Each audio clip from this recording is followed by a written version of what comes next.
I think we've made progress. Personally, it's been a fantastic journey the last 7 years because just the fact that I'm the CEO of one of the biggest clubs in Germany is a big sign for it. You know, that I think would have not been possible 10 years ago or even 5 years ago. And so on a personal note, I think there's been a lot of progress. Often people say the biggest progress would be a current player coming out as gay. That hasn't happened. And I think we are in a different world now that it's much more welcoming. But I do still understand that there is the anxiety.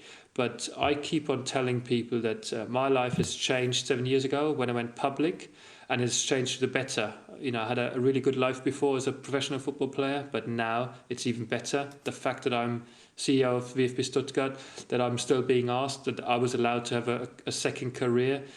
You know, you just mentioned the rainbow shirt. I don't think Stuttgart would have had that 5 years ago. So to have that impact and to be so visible and that we talk about it so much, to me is big progress. Funny, I had this example yesterday because somebody insulted me on social media, used homophobic language. And I said to a friend, it just doesn't touch me anymore. You know, I'm past that. You know, it doesn't hurt me because I'm confident enough and say, you know, this doesn't reach out to me. But then on the other hand, you have to think of these people who are not publicly out, who haven't told their friends and their families. To them, it's really painful. It hurts them.